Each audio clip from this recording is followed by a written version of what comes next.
राधे कृष्णा, मैं सुमन राय उपस्थित हूँ आप लोगों के बीच एक नई वीडियो के साथ। क्या धोखा देने वाले को अपनी गलती का एहसास होता है? क्या धोखेबाज को अपनी गलती का पछतावा होता है?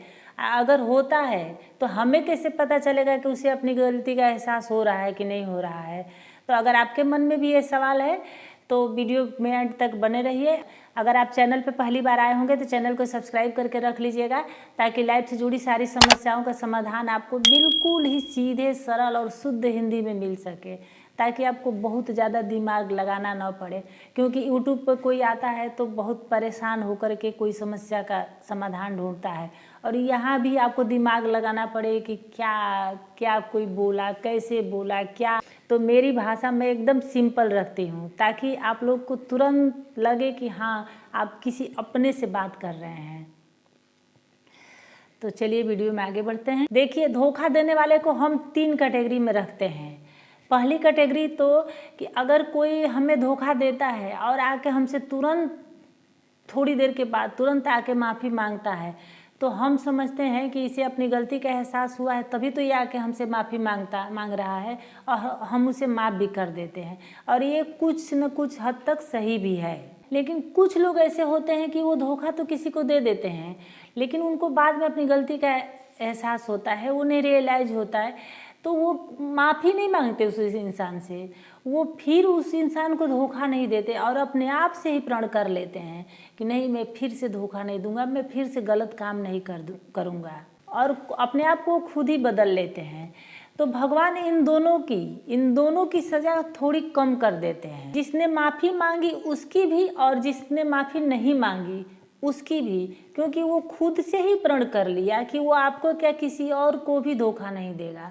लेकिन जिसने आपसे माफ़ी मांग ली उसके लिए तो आपके दिल से कड़वाहट मिट गई, लेकिन आपसे जिसने नहीं माफ़ी मांगी उसके लिए तो आपके दिल में कड़वाहट बनी रहेगी, और आप हमेशा ही उसे बद्दुआ देते रहेंगे, क्योंकि आपको तो नहीं पता कि वो इंसान बदल गया है, अब वो फिर से दोबारा धोखा नहीं देगा। तो माफ़ी मांगने वाले की तुलना में उसकी सज़ा तो थोड़ी ज़्यादा हुई, क्योंकि किसी की बद्दुआ भी उसके साथ है, तो बद्दुआ भी कभी किसी की खाली नहीं जाती। अब मेन इम्पॉर्टेंट बात करते हैं उसकी, जिसने आपको धोखा दिया, लेकिन वो धोखा देख के थोड़ा सा भी उसे एहसास नहीं है, बल्कि वो खुश है, उसे मौज में है, वो उसे आनंद आ रहा है। उसके प्यार में आपको तड़पते देखकर, आपकी प्रॉपर्टी छीन करके आपको रोड पे ला करके, आपको शारीरिक नुकसान करके, और आप देख रहे हो कि ये तो धोखा करके भी कितना खुश है, भगवान इसका कितना साथ दे रहे हैं, लेकिन मैं रो रहा हूँ या मैं रो रही हूँ, ये तो आगे ही बढ़ते जा रहा है, ये तो बुलंदियों को छूते जा रहा है। इसे तो कोई फर्क नहीं पड़ता है कि इसकी याद में कोई तड़प रहा है, इसकी वजह से कोई रोड पर आ गया, इसकी वजह से कोई शारीरिक नुकसान किसी का हो गया। इसे कब अपनी गलती का एहसास होगा, इसे कब पछतावा होगा, भगवान इसको कब सजा देंगे? तो आपको बिल्कुल भी अधीर नहीं होना है, आपको धैर्य रखना है। अगर आप चाहते हैं कि वो तबाह हो जाए, वो बर्बाद हो जाए, तो आप क्या चाह रहे हैं कि वो सिर्फ हिल के रह जाए?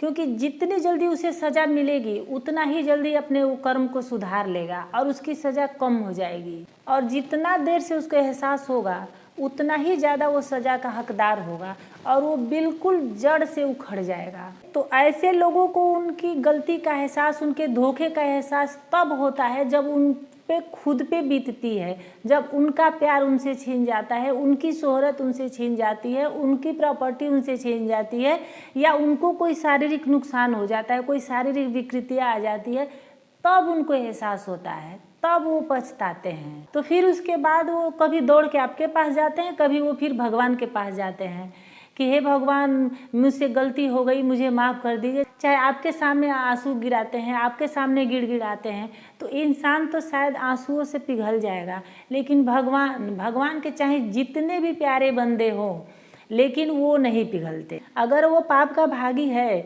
और उसका पाप उसके पुण्य से ज़्यादा हो गया है, तो वो माफ़ नहीं करते, वो सज़ा देते ही देते हैं। तो उम्मीद है कि आपके सारे डाउट क्लियर हो गए होंगे, और आपको वीडियो थोड़ी सी भी अच्छी लगी होगी तो वीडियो को लाइक, शेयर, कमेंट और सब्सक्राइब कर लीजिएगा। फिर मिलते हैं किसी नेक्स्ट वीडियो में, किसी नेक्स्ट टॉपिक के साथ। तब तक राधे कृष्णा।